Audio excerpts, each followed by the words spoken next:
All right, let's get right into it. The psychology of silent power. We're going to explore the pretty high level psychological strategies that explain why some of the most effective, most powerful people you'll ever meet, well, they operate almost completely in silence. So think about it. Have you ever noticed this? We live in a world where everyone is broadcasting their every thought, their every plan, but the people who are truly successful, the ones really making moves, they never announce what they're doing next. It's a total paradox, right? But here's the thing. It is absolutely not an accident. It's a calculated, powerful strategy.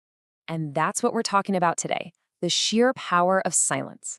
And look, this isn't about being mysterious just for the sake of it. No. Psychology actually shows us that this is a really sophisticated strategy, and it's rooted in two things: cognitive efficiency and emotional independence. You know, what's so interesting about this is how it reframes everything. If you've always been the kind of person who keeps your goals private, you're not weird. You're not antisocial. Actually, you might just be practicing a form of mental discipline that is, frankly, incredibly difficult for most people to maintain. It's a real sign of strength. So, let's get into the first big psychological reason for all of this quiet power. It's called the premature reward trap. And this is a subtle, but man, is it a potent reason why talking about your goals can actually stop you from ever reaching them. The actual mechanism behind this trap is a concept called substitution. Here's how it works. You announce a big goal, people get excited for you, they congratulate you, and your brain releases a nice little hit of dopamine. That feels good, doesn't it? But here's the problem. It tricks your brain into feeling like you've already done the hard part. You get all the satisfaction without any of the actual effort. And this just illustrates the difference perfectly. On one side, you've got the fake reward: social approval, a few likes, a pat on the back. It's fluff. It's fleeting. But on the other side, you have the real reward: tangible, concrete results that come from putting in the work. And let me tell you, truly powerful people, they're addicted to the real reward, not the fake one. Okay, so moving past just avoiding that reward trap, operating in silence gives you a whole toolkit of strategic advantages. And we're going to break down 6 of the big ones right now. So here they are, the 6 core tools. First, you observe. You learn to see what everyone else misses. Then you learn to control your own internal validation. Next up is focus, which is all about ignoring the noise. After that, you create, protecting your mental energy for what matters. Then you learn to respond instead of just reacting. And finally, you automate, building discipline that runs on its own. Every single one is a crucial layer to this whole silent power strategy. Let's kick things off with the first one, using silence as a tool for observation. See, when you're quiet, you're not being passive, not at all. You're actively gathering data. You start studying body language. You pick up on tiny shifts in tone. You see what's not being said.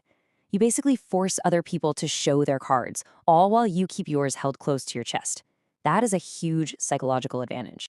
Now, this quiet observation, it naturally leads to the second advantage, which is developing what's called an internal locus of control. This is a core concept in psychology. All it means is that you have this unshakable belief that you, not random external forces, are the one driving your life. Your feeling of achievement comes from meeting your own standards, not from getting a round of applause from other people. And you can see the contrast so clearly right here. An external locus of control, that's fueled by likes, followers, compliments. It's really easily swayed by social pressure. But an internal locus, that is fueled by your own personal progress. And it makes you almost immune to all that social noise that distracts and derails pretty much everyone else. This internal strength is what helps you overcome a really common illusion that holds so many people back. Psychologists actually have a name for it. It's called the spotlight effect. And it's that constant nagging feeling that everyone is watching your every single move, just waiting for you to mess up. But the reality? Well, the reality is that most people are the main characters in their own movie. They are way too worried about themselves to be obsessing over you. And realizing this, truly getting this, is so incredibly freeing. It gives you the space you need to experiment, to fail, and to grow, all in private, without that crushing weight of what other people might think. And once you're free from that imaginary spotlight, you can protect your single most valuable resource, your cognitive bandwidth. Constantly performing for others is mentally exhausting. It just eats up your attention. By moving in silence, you shift all that energy away from performing and into creating, away from shallow sharing and into deep, focused work. And with all that protected mental energy, you can develop another superpower: cognitive inhibition. the best way to think about it is like a mental pause button. So instead of reacting impulsively to everything, you create this tiny gap between something happening and your response to it. That calm, deliberate space, it stops you from making silly mistakes, and it makes you incredibly difficult to manipulate. It's a real hallmark of high intelligence. And finally, we get to the ultimate advantage. Real, true discipline, it isn't loud. It's not flashy. It is not about posting your 5 a.m. workout for everyone to see. It's quiet. It's the slow process of building systems and habits that eventually just run on autopilot. That way the work gets done whether you feel motivated that day or not. You don't need an audience because the discipline is just part of who you are, not some show you're putting on. So let's kind of bring this all together. Let's talk about what this really means for you and the kind of power that you actually control. So here's the bottom line. If you're one of these quiet operators, you need to understand this.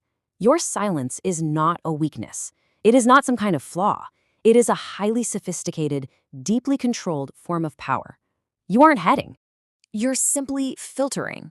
You're making a conscious choice. And that leaves us with this one final critical question to really think about. Who in your life truly deserves access to your energy?